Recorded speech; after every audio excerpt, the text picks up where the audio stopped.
Matthew Kwon, and I will be advocating in favor of Clodia interpunctilla, otherwise known as the Indian meal moth. And my name is Samuel Morris, and I will be debating over the Tribolium castaneum, or the red flower beetle. The topic of this debate is whether the Indian meal moth or the red flower beetle would cause the greatest infestation or loss. The Indian meal moth is known to be the only living species of the genus Clodia, a very rare and almost extinct genus of insect in this world. Adults range from 8 to 10 millimeters in length with 16 and 20 millimeter wingspans. The outer half of their wings are bronze in color, while the upper half are yellowish gray with a dark band at the intersection between the two. The entire life cycle of the species may take 30 to 300 days. Female moths may lay between 60 and 400 eggs on a food surface. These eggs hatch in 2 to 14 days, leading to the larva stage that lasts from 2 to 41 weeks, depending on temperature. After this, they become adult Indian meal moths. Indian meal moths are a very common grain feeding pest. They can infest such a wide variety of dry foods such as cereal, bread, pasta, rice, flour, spices, and more. And these are all extremely common foods that every person eats. These pests are introduced into a building by being brought in with a food product that is already infested. Although manufacturers attempt to deliver food that is pest free, they do not always succeed. And in, and even if the Indian meal moths do not infest the food from the source at the grocery stores, the Indian meal moth larvae can actually chew through plastic bags and thin cardboard, so even unopened packages may become infected. The food they infest often seems webbed together. Indian meal moths are phototrophic, meaning they will fly towards light. Because these moths are most active at night, they will often be found in people's bedrooms as they follow the lights that may be turned on in these rooms.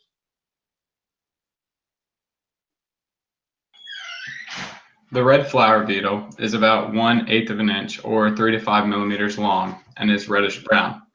The beetle will have an elongated body, and the eyes are separated by less than 2 eye diameters. These beetles can fly and also release a pungent gas from their abdomen and thorax glands whenever they're disturbed. To identify this beetle from other flower beetles, keep in mind that its antenna ends in a triple sectioned club. These eggs that they lay are going to be microscopic and white or colorless. They'll be sticky surfaced as well. The females will typically lay anywhere from 300 to 400 eggs throughout a period of 5 to 8 months. Originally, these beetles thrived in temperate areas of Indo-Australian regions. They're known to feed on grain dust and shattered kernels. These red flower beetles will multiply into large populations once a reliable food source, such as broken bags of milled grain products like flours and cereals, is found. Also, they're responsible for infesting any place that grain may have been spilled by cracks or corners of food storage areas. A unique characteristic of this red flower beetle belongs in the arena of reproduction. The females are polyandrous in mating, which means that one female will mate with multiple males to assure fertility and increase progeny. Because of this, once an infestation starts, it is extremely unlikely to diminish or decrease simply by natural means. Contrarily, one could expect the population of the infestation to increase at an immensely rapid pace. While the red flower beetle can cause a high level of infestation to grain products, it is nowhere near the scale of the Indian meal moth. Beetle is limited to Indo-Australian regions. The Indian meal moth is prevalent in all environments. In addition, the Indian meal moth causes immense infestation to any food it comes into contact with, leaving behind a web-like residue. Indian meal moths can also crawl on ceilings and spin cocoons in rooms other than the kitchen or pantry where they're hatched. This would produce multiple sources of infestation, making it just even more difficult to get rid of. Thus, Indian meal moths are extremely difficult to get rid of and cause more infestation than the red flower beetle. So, although the Indian meal moths are probably pretty tough to get rid of, the red flower beetle is the master of infestation. Once this beetle, which traditionally reigned in these Indo-Australian areas, but is now found across the globe, once it begins infestation, there's not much that we can do to stop it. With an incredible reproductive system and these unique characteristics, these specific beetles can multiply very quickly, and the prolificacy of the females is well above that of the Indian meal moth. These females will deposit eggs each day in the food that she eats, and this process will last over several months. Also, these beetles will give off a extremely displeasing odor, and their mere presence can encourage the growth of molds. So this Indian meal moth, I'm sure, caused a lot of trouble, I have no doubt. However, the evidence that I found leads me to believe that the red flower beetle causes a larger headache in the long run. The red flower beetle truly does have an incredible reproductive system. However, while the period of reproduction is 5 to 8 months for the red flower beetle, it is much more rapid for the Indian meal moth. Although the red flower beetle averages around 300 to 400 eggs, which is superior to the Indian meal moth's average of 60 to 400 eggs, the reproductive system of the Indian meal moth is much more rapid. In addition, with the multiple sources of infestation that the Indian meal moth can have in a single household and how they can continuously expand from each different source, it's just as difficult to get rid of as the red flower beetle. As well, I stress again that the Indian meal moth is not restricted to any one region, such as in the Indo-Australian areas. It is a worldwide pest, and although the degree of infestation in a singular household can be argued in favor of the red flower beetle, on the grand scale of things, the Indian meal moth is superior.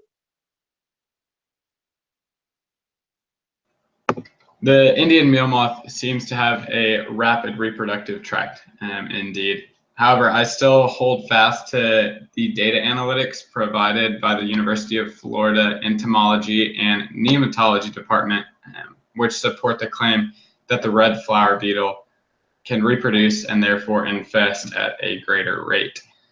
So while the argument exists for regional placement, allow me to reemphasize that the Indo-Australian areas were the source of origin for this species.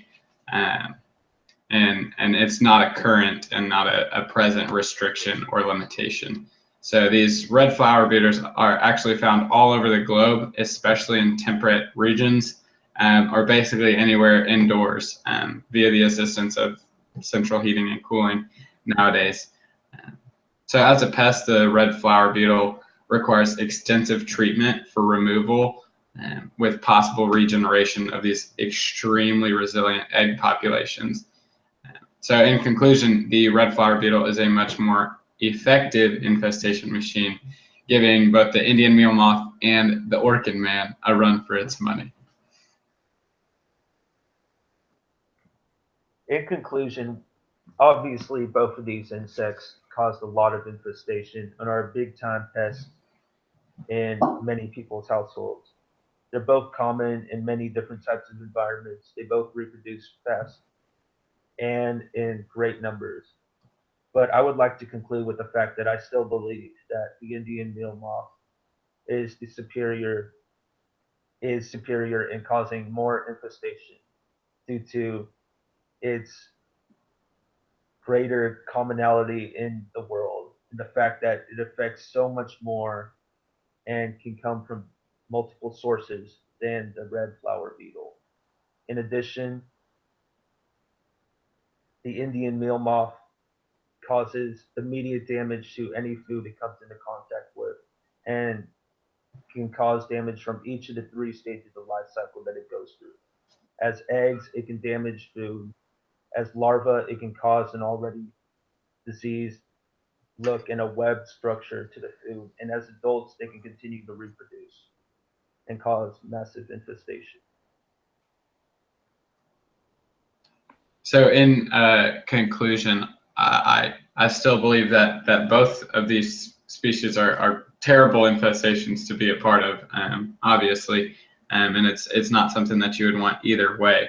However, the evidence that I have studied and the claims that the data that I've looked at have backed up is that this red flower beetle is extremely resilient to treatment, especially because of its method of reproduction. And these females, how they reproduce, those unique reproduction characteristics lead them to not only have an extremely huge population, a new generation that they produce that is large in number, and they produce this multitudinous next generation pretty much every time they reproduce. So not only do they do that, but because of their select of a different array of males, they're able to produce a stronger and a more evolved generation as well. So on the basis of reproduction alone, I feel that the red flower beetle is a superior infestor, but I would agree that both of them have some pretty negative consequences, whether it be webs of the Indian meal moth or displeasing odors.